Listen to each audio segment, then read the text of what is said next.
Have you ever looked at a photograph of a place you've never been, closed your eyes, and tried to feel its secrets? Now, what if that place was a top-secret Soviet military facility, and the person doing the looking was a psychic on the CIA's payroll? Welcome to a story where the line between science fiction and Cold War reality didn't just blur, it vanished entirely. I'm Ibnul J. Farabi, and this is the Unexplained Archive. In the tense shadow play of the Cold War, intelligence agencies were desperate for any edge. And in the 1970s, the CIA, along with the U.S. Army, decided to explore the ultimate intelligence-gathering tool, the human mind itself. They called it remote viewing. The premise was audacious. They believed a trained individual could project their consciousness, their awareness, anywhere on the globe, across any distance, and describe what they saw. No satellites, no spies on the ground, just pure, unfiltered psychic espionage. This was Project Starlight, later renamed the Stargate Project. The program didn't recruit mystics from mountaintops. They sought ordinary people, soldiers, housewives, engineers, and put them through a rigorous, almost clinical protocol. A remote viewer would be given a set of geographical coordinates, or a target assigned a random number. They knew nothing else. In a quiet room, they'd enter a meditative state and begin sketching, describing sensations, dictating notes. One viewer might scribble a drawing of a strange, large crane-like structure next to a body of water. Another might feel the sensation of extreme cold, of being underground. Later, analysts would compare these transcripts to intelligence from other sources. And sometimes, the matches were chillingly accurate. The most famous case is often referred to as the crane. Remote viewers were given coordinates for a Soviet facility.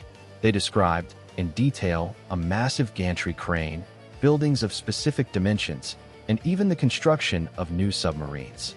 Their sketches, when later compared to satellite imagery, were startlingly similar. This wasn't a vague feeling. It was specific, actionable intelligence. But for every hit, there were countless misses and ambiguous results. The data was messy, inconsistent, utterly human, which was the program's core paradox. How do you weaponize something as elusive as a psychic impression?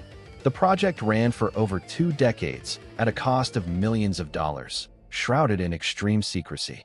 It was declassified and officially terminated in 1995. The CIA's own assessment was a masterpiece of bureaucratic duality. They concluded that remote viewing had provided actionable intelligence in some instances, but that the phenomenon was not reliable enough for intelligence operations. In essence, it worked, but not well enough, and they couldn't explain why it worked at all.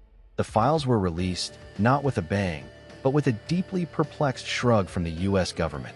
So what do we make of this? As an engineer, my mind rebels against the lack of a repeatable mechanism. But as a storyteller, I'm captivated by the sheer human drama of it. Think of the immense pressure on those viewers, tasked with defending a nation using a faculty they couldn't even prove they had.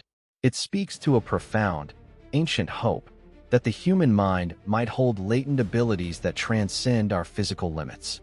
The Cold War might be over, but the mystery at the heart of Project Starlight burns brighter than ever. It forces us to ask not just, is this real, but a far more interesting question. What if we all have this capacity, lying dormant, waiting for the right key to turn? It's a reminder that our archives of the unexplained aren't just filled with ghost stories. Sometimes, they're stamped top secret. This has been Ibnul J. Farabi. For more deep dives into history's greatest mysteries, visit our producers at Light Not Studios. https://www.lightnotstudios.com. Thank you for listening.